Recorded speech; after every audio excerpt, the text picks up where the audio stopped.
Hello, my name is Neil and welcome to the Solocontutti tutorial. This tutorial is divided into 4 sections. Section 1 is the basics, how do I set up the app when I first download it. Section 2 is how do I use the app in its most basic form. Section 3 is about the standard mode functions when you upgrade to a standard subscription. And finally, Section 4 will be about all the pro mode functions that are available when you get a pro mode subscription to the app. Without further ado, let's go into the basic functions. So, when you download Solocontutti and start it up for the very first time, you'll get a wizard. This wizard helps you set up the app. As you can see, there's on this page some checklists, some things you need to go through, and I'll just go through this with you to explain what the reasoning for this is. Firstly, Solocontutti works with headphones. If you don't use headphones, you get feedback loops. That's not nice. Some people have asked, why don't you use some sort of feedback cancelling mechanism? Well, the point about Solocontutti is that latency is absolute minimum, and if you use feedback cancelling, you increase latency, which is why we don't use it, which is why we need headphones. Second point is VPNs. If you have a VPN, don't use it with Solocontutti. Solocontutti will very likely not be able to connect, and anyway, a VPN will again add latency, and the point of the app is to reduce latency. The app is not about finding players to play with. The app is very much about having a connection with a group of people you already know and connecting with them. And that's what it does, and there's no facility to find other players. About the paid app, when you download Solocontutti for the first time, you have the free version. You can have most functionality is available in the free version. However, in order to actually start a session, at least one person in the group needs to have a paid version. When you subscribe to the standard paid version, you do get 1 month free trial, and if you don't like it, you can cancel within that month without any obligation. So basically, you can try it out for free with no problem whatsoever. When you're connecting Solocontutti will work over Wi-Fi, but you might get much better results if you're using an Ethernet cable. So I would advise very much use an Ethernet cable that increases quality, reduces latency.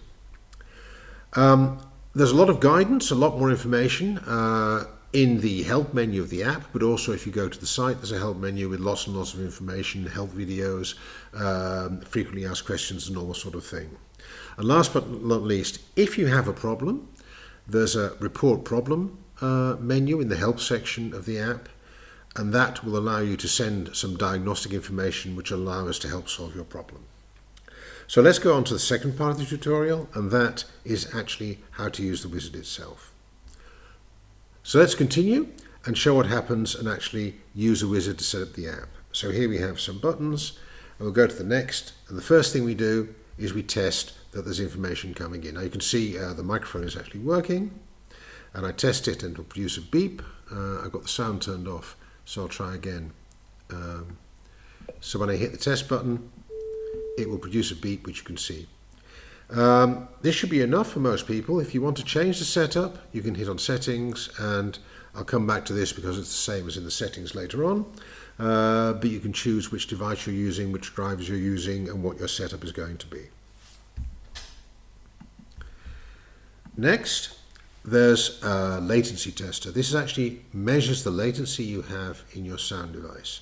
And to do this, you're going to need to put your microphone near your headphones so that the microphone can pick up the sound. And then you measure. This will produce a sound which the microphone will pick up, and it will measure the latency. And in this particular case, I've got pretty bad latency. Generally speaking, good sound devices, particularly external devices, will have a few milliseconds latency. This test looks at the quality of your network and the latency of the network, so let's start this test. So firstly it tests if you'll be able to connect with other Solocontutti users at all, and this one says that's fine, and then it tests the quality.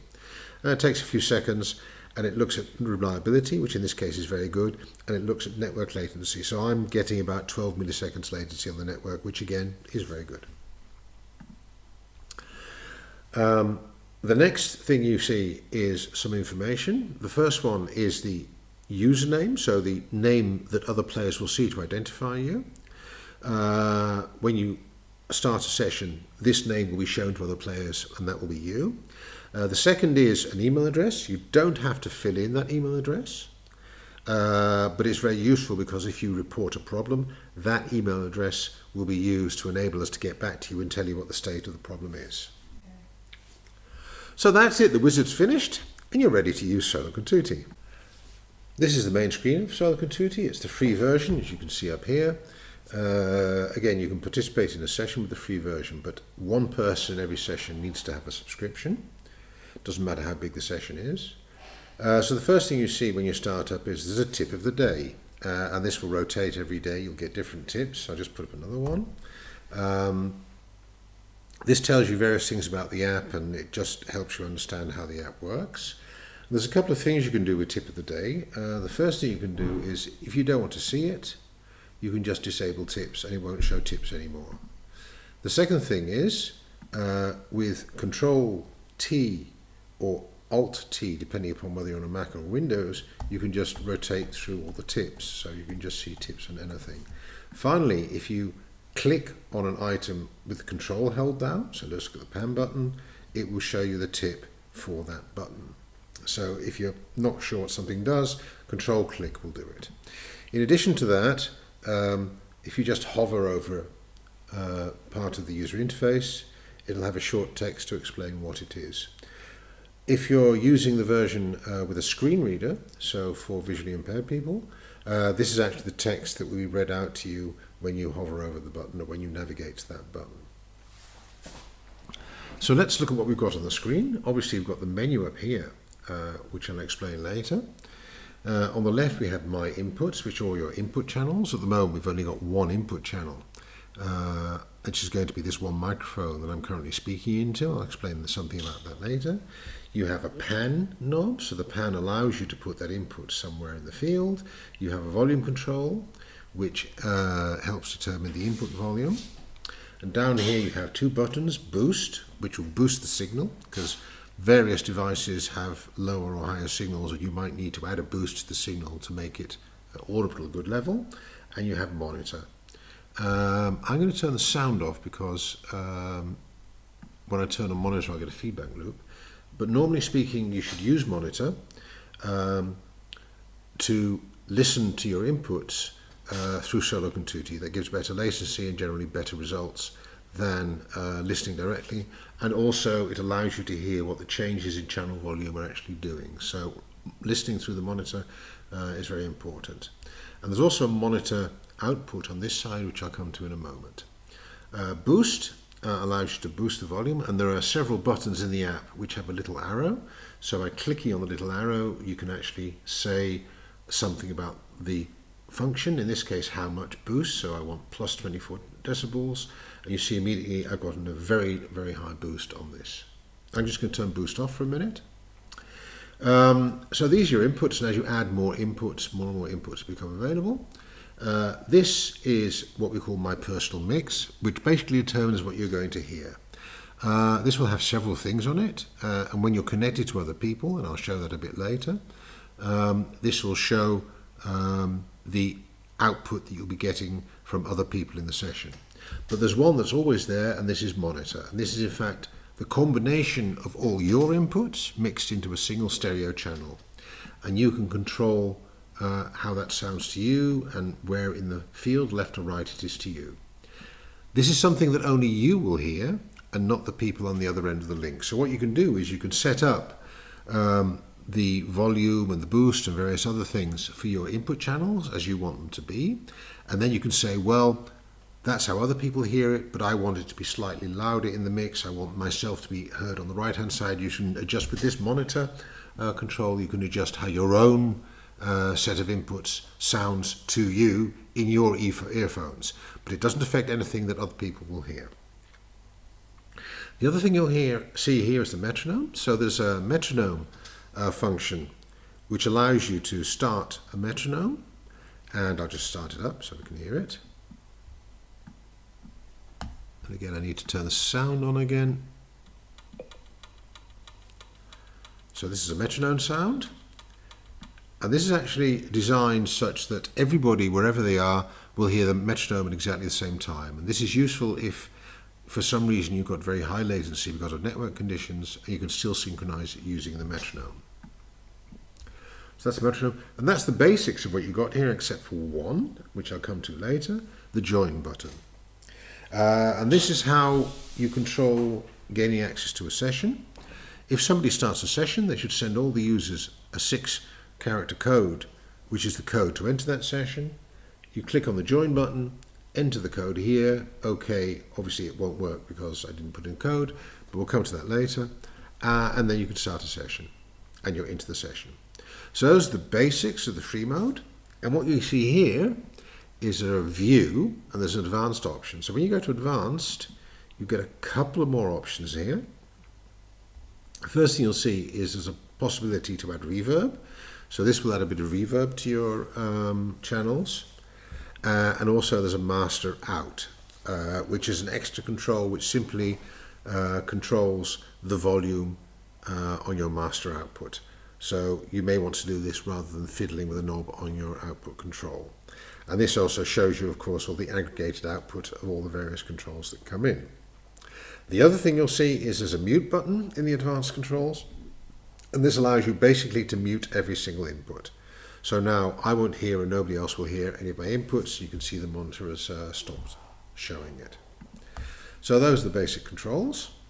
Let's run through the menu. So firstly we have the about, which will tell you what your version is. If you're ever asked which version you're using, this is how you find out. There's a preferences menu, which I'll come back to in a minute. Then there's a main menu, which has a chat function, so you can actually set up a chat with everybody else in the session. Sometimes that's very useful if somebody's having trouble getting their microphone working and you want to have contact. And you can rerun the wizard. There's a view menu, the advanced I've just shown you. You can change the background, so you've got dark, you've got light, you've got high contrast if you're having difficulty seeing things, and there's a few funny ones which you might remember from the previous version, which were in there just actually for a laugh.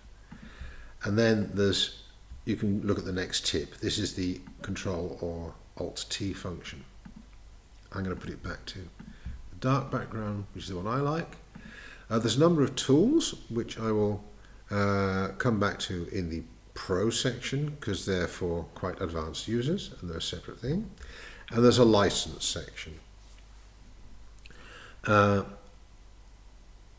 This is when you want to upgrade to a license. So you've got upgrade or subscribe. They do more or less the same thing. There's a redeem code, which if you get a subscription code, you can use this to redeem the code. That's for special offers. And to refer a friend. So there's a function where you can actually refer a friend to Solocontutti. If they take a subscription, you'll get some free goodies, which you can then use with your redeem code function. And last but not least, there's the help function. Again, we get about Solocontutti. The basic keyboard shortcuts. There's a lot more keyboard shortcuts available if you're using the accessible version. Those are explained in the manual, but these are very basic keyboard shortcuts you can use. There's this show tips, which I showed you. You can check to see if there's a new version, which on this particular case will go to the store.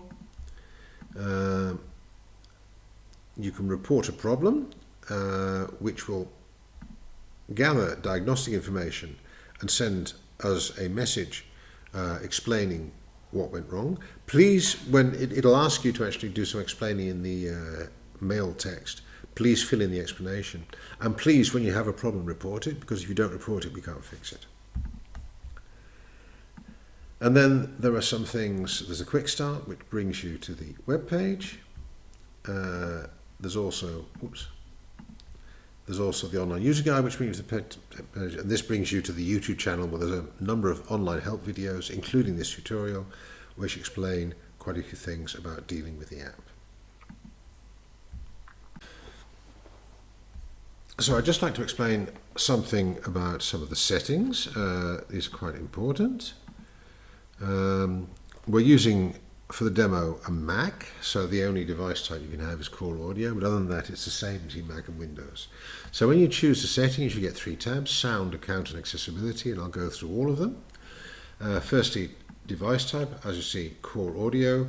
If you're doing this on Windows, you'll probably see ASIO and Windows low latency and direct sound and a few others. Choose what's best. Generally speaking, on Windows, ASIO is definitely the best option for the best quality and the lowest latency. Then you can see you can choose a number of input devices, and I'm going to choose this input device for reasons which you'll see in a minute. I'm just going to turn off these things, and you can choose your output device. So those are fairly obvious. Now, what you see here is a set of input channels, a set of output channels. I've got quite a lot of input channels, and basically you can have as many as you like. So I'm going to put in maybe 10.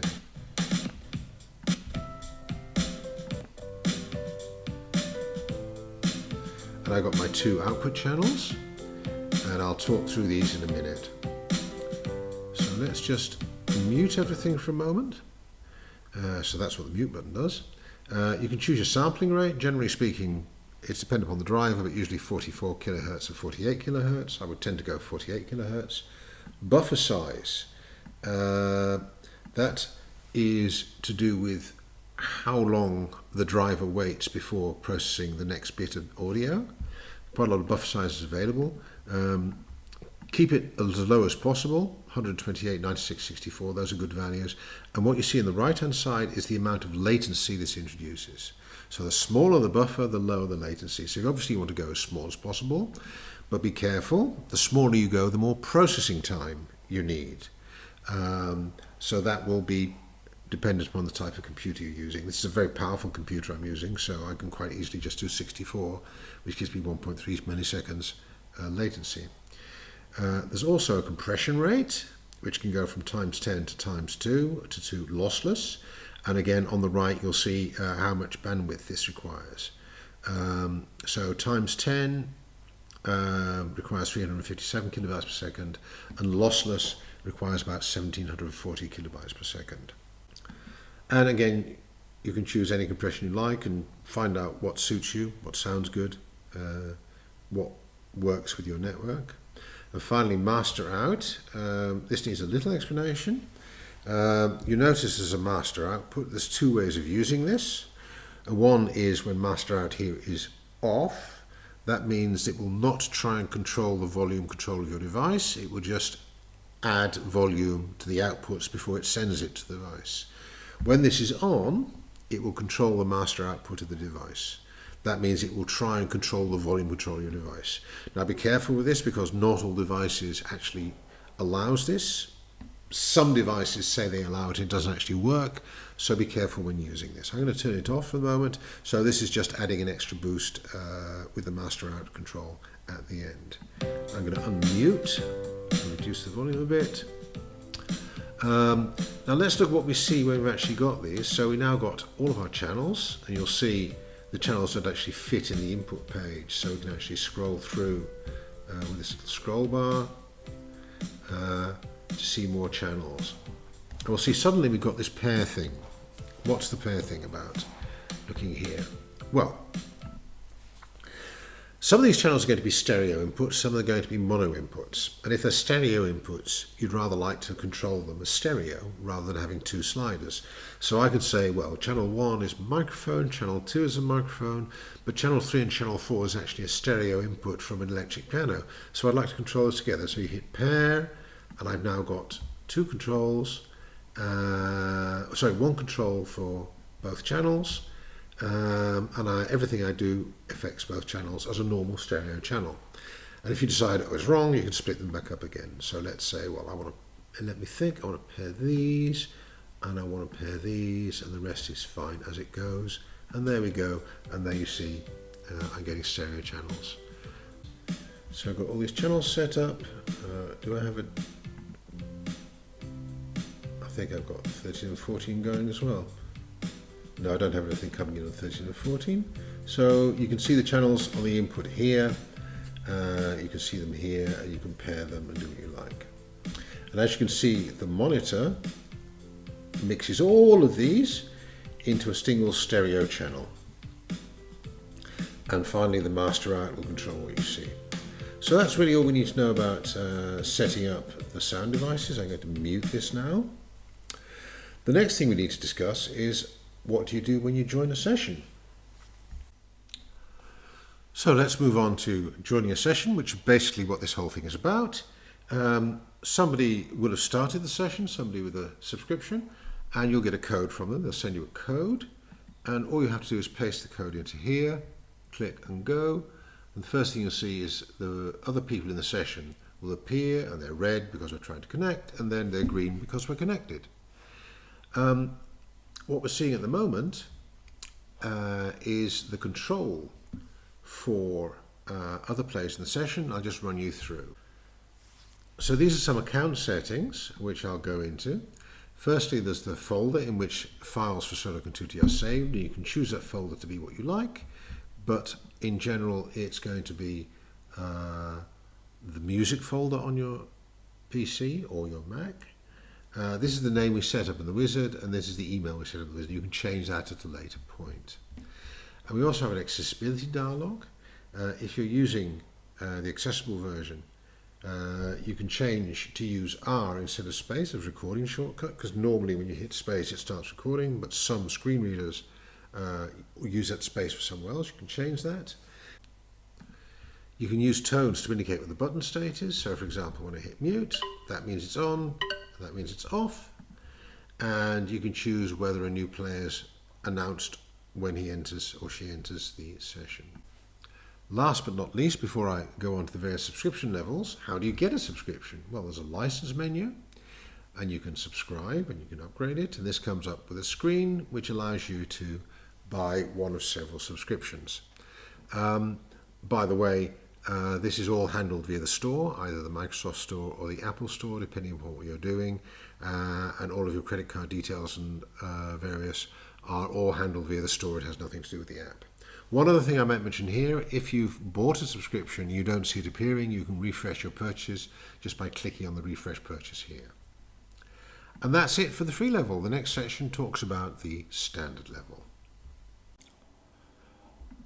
So this is now the standard level, and I've got the view in basic again. So I'll just put in advanced, and the rest I'll leave in the advanced view so we'll see all the new controls that appear. So what we have is we have an FX control here. We have the possibility to add a backing track. There's a start button now, and there's also a record button. So I'll go through all of these one by one. Firstly, the start button. When you want to start a session, you click on start, and you're given a session token, which you can send to the other musicians, and they can use this to actually join the session. This will be copied to the clipboard, so you can just do a paste into a mail or a WhatsApp or whatever to send the session. I'm going to stop this session, so you can stop the session for yourself. It doesn't stop it for everybody else. So if you stop, you just leave the session. The session is still available for everybody. Sessions remain valid, by the way, for about 24 hours, and then you need to start a new session. So that's the start control. And once you've started, by the way, you can always rejoin the session just by putting the code back in, and you join back again and you're back in the session. The other function we get is on the input mixers. We now have a reverb, which adds some reverb to your input. That should be obvious. And an FX. The FX button adds various types of effects to your input. So let's look what we've got. We make a new effect, and we've got 4 effects. This is the standard version. In the pro version there are more effects. These are built-in effects. So let's, for example, add a chorus effect. So we've actually added a chorus effect. When we see there's now a chorus in there, we can do 2 things with it. We can disable it and enable it, or we can modify the settings. And this are standard settings for a chorus filter, which you can change as you like. These settings will, by the way, be saved for this input, and it will come back again when you restart the app. You can turn this off temporarily, and then you'll see you don't have the effect there. We can add another one, like for example a noise gate. So let's configure our noise gate, and again, very simple settings for the noise gate. And if you want to get rid of a setting, you just click on this, click on the filter and remove it, and you're gone. I just remove all of them, so we're back where we were. So that's the effects button, and I'll be saying more about this in the pro mode. And the other button you'll see is the record button here. I'm going to make this slightly smaller so you can see what's happening. If you click on this arrow, you can choose recording mode. You have two recording modes. Record all stereo will record everything that you hear in your headphones as a single stereo channel. And record input stereo will record your inputs as a mixed stereo channel. Now the difference is, when you want to take your recording and mix it in later to, say, a demo tape or some sort of finished recording, if you have one recording all the inputs coming in over the internet, you're going to get all the little glitches that come in. So this allows you just to record locally in the best quality possible, and then everybody can pool their local recordings together and you make that a final mix. So that's what that's about. And what happens, and I'll just make this big again, what happens is you hit record and it will record everything coming in until you're finished, stop, and it will tell you where your file has been saved, which is going to be in your music directory or what you've set up for your saving directory for Solocontutti. That's record. The other thing we can see is we have a backing track. Now we can add a track, and I'm going to open a file to play in the background. Let's do this to avoid copyright strikes. So I have this little piano music coming in the background now. That is treated as a normal input channel which you can monitor, you can boost, reverb, pan, effects. It's basically an input channel which other people will hear, and you can do what you like with it. The only little difference being the backing track is always stereo, and you have little transport controls here which do what you'd expect them to do: forward, back, pause, etc. So that allows you to put a backing track in. I'm going to unpause this. And once you stop, you lose obviously the backing track control. And that really is the major difference between the standard and the free mode. So next we're going to upgrade again, and we're going to have a look at Pro mode. So here we have the Pro version set up. I'm getting quite a lot of extra functions added. I'll just take you through them one by one. The first thing to notice is your FX, so your FX. Not only do you have the standard Solocontutti plugins, but any plugins that you have on your system, and I'll just go and scan them, and that's through the options menu. Sorry you can't see that, let me move it up a bit, 1 second. So we scan for new or updated, in this case we're on a Mac, so it's audio unit plugins, and we can basically use any of these plugins we like. As we have on any other system. On the Mac it will do VST3 plugins and audio unit plugins, and on Windows it will do VST3 plugins. So let's look, and now we want to create a plugin, and we've got a whole lot of plugins. Let's take an Apple plugin, and I want to add a graphic equalizer, so let's do the graphic equalizer, and as you expect we can set up the graphic equalizer as we want, and this will be applied to our input. So any set of plugins you like are now available. So that's the plugin. We also have a private mode. When you set this channel will no longer be sent to anybody else on the line. Why would you want to do this? For example, if you want a click track or some sort of backing that you only want to hear yourself and don't want to send, you can actually use this, set it in private mode, and off you go. Then we have some extra controls for the personal mix. In particular, we have this split, so you can actually take a stereo channel and split the controls into two separate mono channels. This can be useful in some circumstances, depends on your setting and what the other people are doing. So that's available. For recording, and I'm going to make things smaller again so you can actually see, we have two more options. We can now record the raw inputs multi-channel. And that means the inputs, without any effects or volume supplied from your setup, will be recorded one channel per input. So you have a multi-channel recording which you can mix later to your heart's content. And the other option that you have is to do the same thing, but to do it for all players. Bear in mind that other players on your input will always be stereo, so you'll be always recording stereo for other players and multi-channel for yourself. But that won't mix all the players together. That will give two channels, so one channel pair for every external player. And of course these are allowing you to do remixes later as you should wish. So that's record. And then we have an extra button, and that's video. So we also have one extra button, that's the video button. In Pro mode, you can start a video session. Any version can participate in a video session, and this was done this way basically for teachers. If you're a teacher and you want to follow your student, you can start a video session. The student can have the free version, and you can see them, they can see you, etc. But it can be used, obviously, for all sorts of other things. So let's start a video session. You just click on video, and I'm going to hide. So you have the camera. What you can do is you can switch cameras. Now this only has one camera, so you can't actually switch cameras on this machine. What you can also do is you can take the window and pop it out and put it somewhere separately so that you can actually see the controls and actually control both the controls and the video. And when you're done, you can either exit or click there. Bear in mind that when you start a video session, anybody on the other end will be asked if they wish to participate in the video session. They can, of course, say no. That's a privacy thing that's being put in. And those are the differences between standard mode and pro mode. So it's the more effects, the private, video, more recording modes. And there's one thing I've forgotten to mention on these controls aside from this. You can calibrate the sensitivity of the meters. There you go.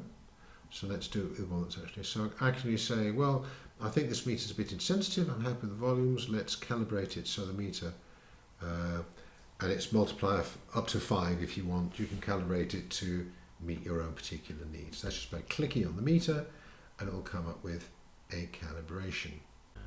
And then we have the Solocontutti plugin. I'm going to demonstrate that in a little plugin tester.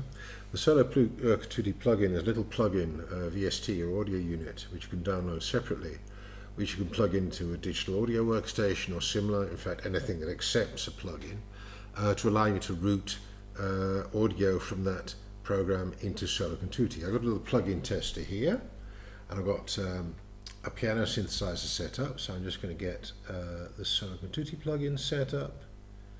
There we go, and I'm going to route this directly. Now you don't really want the output routed, and in fact the plugin itself allows you to stop audio pass-through, so you can better monitor this through Solocontutti. So here we have the plugins appeared. It's green, little green icon to show that the plugin connect is working.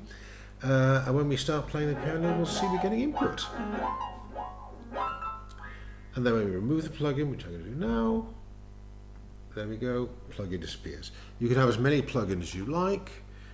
You could connect one plugin to the master output channel of a DAW, or you could connect several different plugins to several different channels. You could have several different devices working, whatever you want. That's very flexible. That's it really. There's going to be another video explaining how you use these particular tools because they're quite advanced. And I wish you great fun using Solocontutti.